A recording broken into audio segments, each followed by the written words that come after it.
सिया राम, जय बद्री विशाल। तो दोस्तों अभी जो पाकिस्तान हिंदुस्तान की बॉर्डर पे जो लड़ाई चल रही थी तनातनी, उस टाइम मैं शादी में थी। 8 9 10 11 समझो मैं कल ही आई। 12 तारीख को 8 से और 12 तारीख को मैं कल ही आई, क्योंकि मैं गई थी गढ़वाल मंडल से कुमाऊं मंडल में शादी करने के लिए गए थे हम लोग। क्योंकि मेरे मायके से और मेरे जो भाई की लड़की है उनकी लड़की की शादी थी बहुत। तो फिर हमने लड़का उन्होंने वहीं देख रखा था, बहुत दूर कुमाऊं में है। मतलब समझो आखिरी बॉर्डर पे, चीन के बॉर्डर पे हमने लड़की को दे रखा। सही में रोना बहुत आया हम लोगों को कि वहाँ गोलू भगवान का भी मंदिर है और गोलू देवता का मंदिर है वहाँ पे कुमाऊं मंडल में। इतने अच्छे अच्छे पहाड़ देख के आए हम। पर बीच में जो 10 तारीख को जैसे गोलियां चली रात को 12 बजे और हिंदुस्तान की तरफ पाकिस्तान ने अटैक किया, तो हम खुद शादी में इतना एंजॉय नहीं कर रहे थे जितना हम देख रहे थे हमारे हिंदुस्तान की तरफ पाकिस्तान क्या कर रहा। वही हमारे मोबाइल में हम इतना शादी का एंजॉय नहीं लिया हमने। हमें इतनी चिंता थी अपने भारत की कि पाकिस्तान क्या कर रहा है क्या नहीं कर रहा, भारत की तरफ हो रहा है। ऐसा था कि अभी जो भी नौजवान थे वो शादी के लिए जा रखे थे। आप सभी को पता है कि जो पहाड़ में है नौजवान अग्निवीर में हो या जल सेना थल सेना या कुछ भी भर्ती हो जाते हैं बच्चे, तो आप उत्तराखंड के ज़्यादा होते हैं और पहाड़ के ज़्यादा होते हैं। चाहे कुमाऊं मंडल के हो चाहे गढ़वाल मंडल के हो। तो अभी सारे बच्चे जिनके शादी थे वो कर जा रखे थे, तो एकदम आदेश आ गए कि आप जल्दी छुट्टी काट के आइए आर्मी वालों के लिए। तो उनकी शादी तो अपने दुल्हन को घर में छोड़ के और सब जो श्रीनगर है जम्मू कश्मीर में जहाँ पे तनातनी चल रही है वहाँ के लिए उन्होंने प्रस्थान किया अपना झोला पेटो लेके। तो ये ज़िंदगी है आर्मी वालों के बच्चों जो नौजवानों की। तो मैं ये कहना चाहती हूँ, एक बहन ने कमेंट किया था कि पहले मैंने वो वीडियो बनाई है, तो एक बहन ने कमेंट किया था कि आप लोग जवानों के लिए कहा कि आप लोग खाली 20 तनख्वाह लेने के लिए। तो मैं उस बहन को कहूँगी तू नौकरी कर जाके फौज में और बॉर्डर पे जाके देख, तनख्वाह मत लेना, ठीक है। सीने में गोली खा के देखना है, ठीक है। जिस बहन ने कहा, तो मैं ये कहना चाहती हूँ खाली फौजी जो नौजवान है खाली गोली खाने के लिए हैं, तनख्वाह नहीं लेंगे क्या? वहाँ मरने के लिए जाएंगे। उनके बीवी बच्चों को कौन पालेगा? उसकी माँ को कौन पालेगा? बूढ़े बूढ़े माँ बाप को, उनकी बहनों को कौन देखेगा? भाइयों को कौन देखेगा? उनके बच्चों को कौन देखेगा? उसकी बीवी को कौन देखेगा? इस बहन को शर्म नहीं आई बोलते हुए नौजवानों के लिए कि जाके एक बार बॉर्डर पे जाके देख, ऐसी हो जाएगी तेरे वहाँ जाके। शर्म आनी चाहिए तेरे पे। अरे पहले तुम्हें साथ देना चाहिए भारत का, उन नौजवान को हौसला बढ़ाना चाहिए। पर ऐसा कमेंट तो नहीं करो। जब वो हौसला नहीं बढ़ा सकते तो ऐसे कमेंट नहीं करना चाहिए तुम लोगों को। शर्म आनी चाहिए तुम लोगों पर, हिंदुस्तानियों पे। एक फौजी नौजवानों के लिए अंट संट बोलते रहते हो, तुम्हारी रूह नहीं कांपती पहले बोलने से पहले? शर्म आनी चाहिए तुम लोगों को, है। ये भी बेचारी घर में आती है दुल्हन नई नवेली, उसको छोड़ के दूल्हा चला जाता है बॉर्डर पे, नौजवान चला जाता है और वो बेचारी दुल्हन बिलखते रहती है। नई नई दुल्हन लेके आते हैं घर में, उस बेचारे को घर का कुछ पता ही नहीं, नई नई जगह में आती है वो, उस घर के लिए नई नई है अभी, उसे को अनजान है उस घर के लिए। वो उसका कौन है उस घर में? उसका एक पति होता है, वो बेचारा वो बॉर्डर पे चला जाता है, उसके लिए बुलावा आ जाता है, संदेश आ जाता है, आ जाओ यहाँ जम्मू कश्मीर में लड़ाई छिड़ गई। और लोग ऐसे कमेंट कर रहे हैं फौजियों पे, हैं। तो गुस्सा आता है ऐसे में, क्योंकि उस माँ को, उस बीबी को, उस भाई को पूछ के देखो, उस परिवार को पूछ के देखो जिसके बच्चे हैं, जिसका कोई भी आर्मी में है, उस जिस घर से हैं। लोग तो बस कुछ ना कुछ बोलने को चाहिए, जुबान पे लगाम नहीं इन औरतों का भी, बिल्कुल भी नहीं, महिलाओं का। इस बहन का जिसने बोला, अरे शर्म करो शर्म। तुम उसी फौजियों के बदौलत आज यहाँ पे सो रहे हो, तो घर में घुस के मारते हैं उग्रवादी तुम्हें, ठीक है। शर्म करो। जब तुम अच्छा नहीं बोल सकते गलत भी मत बोला किसी के, वो भी उस नौजवान के लिए जो नौजवान हमारी रक्षा करें, तुम्हारी रक्षा करें, उसकी बदौलत हम स्वर्ग हैं आज इस भारत की धरती पे। वो हमारे भारत की धरती की रक्षा करने के लिए आर्मी वाले। अगर तुम्हारे घर से भी कोई नहीं जाएगा, मेरे घर से भी कोई नहीं जाएगा, डर के मारेंगे, नहीं तो मर जाएंगे फौज में जाके, उग्रवादी मार देंगे फौज में जाके, कुछ भी हो जाएगा इनके साथ। तब फौज कौन संभालेगा? कौन फौज में भर्ती होगा? कोई नहीं होगा फिर तो। तब तुम्हें घर में घुस के मारेंगे तुम्हें, जो भी उग्रवादी हैं, जो भी पाकिस्तान कहीं भी दुश्मन बैठे हम लोगों के। तो सोचो कुछ, हम क्या करें? बोलने से पहले सोचो हमने क्या बोलना है। ऐसे जुबान दे रखी है भगवान ने, तो ऐसा नहीं कुछ भी बोल दो किसी के लिए। सोच समझ के बोलिए, तोल के बोलिए। और उस नौजवान के लिए जो बता तो रही मैं, अभी 8 9 10 तक शादी हो रखी थी, शादियाँ थी, शादियों का सीजन था, नौजवानों की शादी थी। वो नई नई दुल्हन को अपने घर में छोड़ के और चल दिए अपने सेवा की तरफ। जो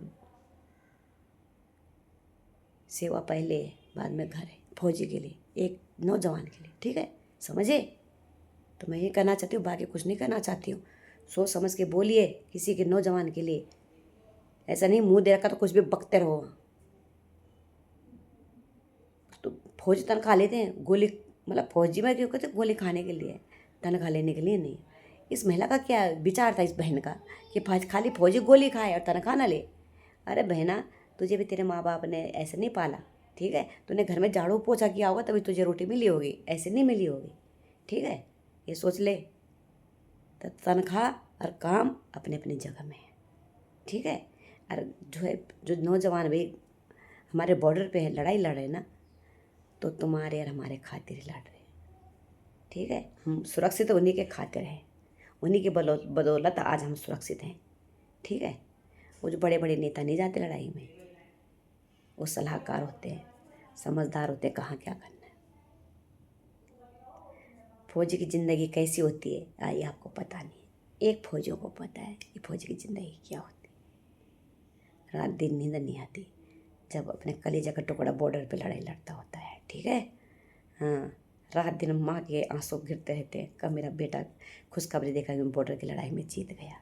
उस बीवी को इंतज़ार रहता है कि कब मेरा पति का फ़ोन आएगा, मेरा पति का फ़ोन उठाएगा। 24 घंटा फ़ोन पे रहती है, फ़ोन पे पत्नी का फ़ोन, हाथ में फ़ोन रहता है, पति की बंदूक रहती है पाकिस्तान की तरफ। तो सोचिए, वो पति को फ़ोन उठाने का टाइम नहीं होता पत्नी का, पत्नी फ़ोन पे लगे लगे सो जाती है, पति को फ़ोन करते करते घंटी बजती रहती है, पर पति फ़ोन को नहीं उठाता, क्योंकि वो भारत की रक्षा कर रहा है, उसके हाथ में बंदूक है और पाकिस्तान को जवाब दे रहा है, तो फ़ोन उठाएगा कि पाकिस्तान को जवाब देगा। तो ये कर्तव्य होता है नौजवान का, ठीक है दोस्तों। तो वो पत्नी को भी हमको सलाम करना चाहिए और नौजवानों को भी सलाम करना चाहिए, हम लोगों को उसमें गलत कमेंट नहीं करना चाहिए। वो हमारे लिए सबसे मेन है, वो हमारे लिए। तो मैं दोस्तों ये कहना चाहती हूँ, जो भी गलत बोलते हैं ना, ऐसा नहीं बोलना चाहिए, सोच के बोलना चाहिए कि हम क्या कह रहे हैं। हम भारत के नागरिक हैं, हिंदुस्तानी नागरिक हैं। अगर ऐसा मौका मिले तो सही में एक एक लड़कियां भी भारत की पाकिस्तान के साथ लड़ाई करने के लिए तैयार है। मैं भी इस उम्र में आ गई, मैं डरूंगी नहीं, मैं अपनी जान दांव पे लगा दूंगी अगर ऐसी नौबत आ जाएगी भारत के साथ तो। पर आने की नहीं, ठीक है दोस्तों, आने की नहीं, जो हम लोगों को उठना पड़े। पर हम भी पीछे कम नहीं है, अपने भारत की रक्षा करने के लिए हम भी खड़े हो सकते हैं, क्योंकि पहले हमारा भारत है, फिर हम जो जान है ना, हमारी ज़िंदगी है, भारत के लिए कुर्बान है, हम कुर्बान कर सकते हैं ज़िंदगी को। तो दोस्तों, भारत के ऐसे नागरिक होने चाहिए भारत में, जो अपनी जान कुर्बान कर दे इस भारत माता के लिए, सर काट दे इस भारत माता के लिए, इस भारत माता के लिए खून बहा दे इस भारत माता के लिए।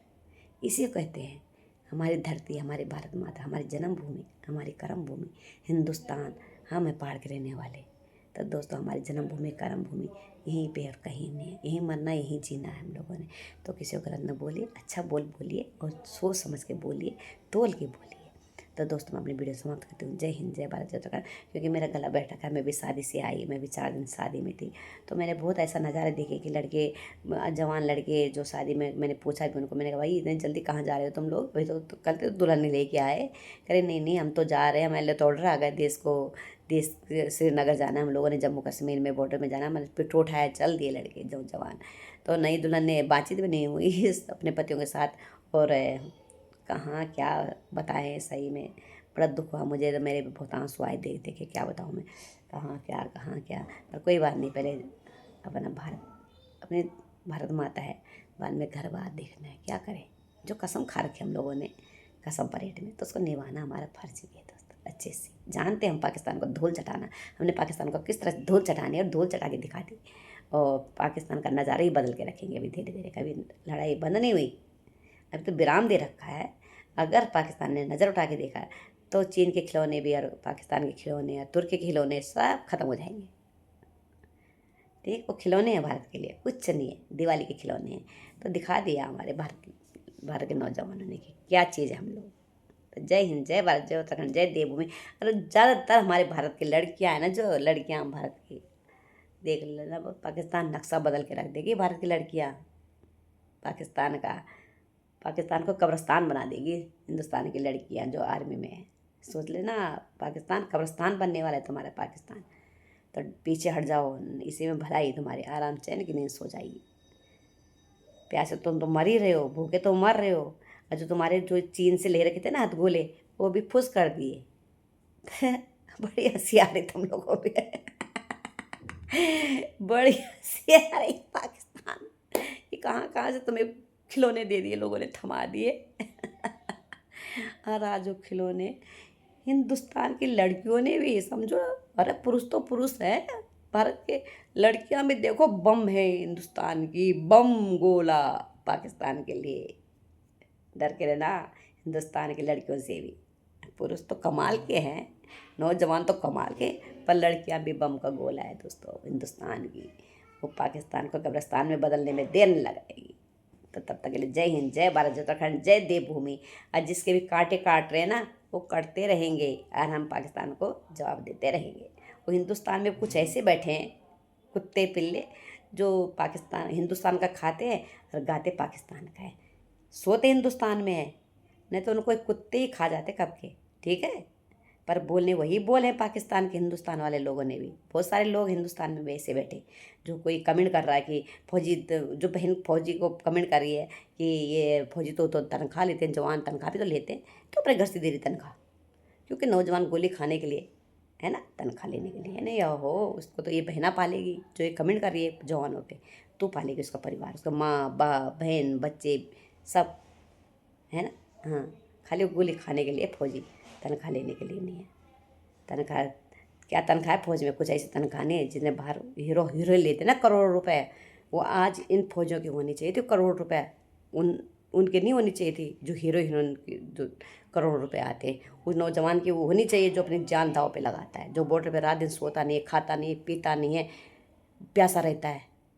तो वो चीज़ देखिए आप लोग कि फौज की तनख्वाह नहीं है, कि हमें पता है फौज की तनख्वाह नहीं है। जिसका बंदा घर से फौज में होगा ना, सभी को पता होगा कि फौज की तनख्वाह कितनी है।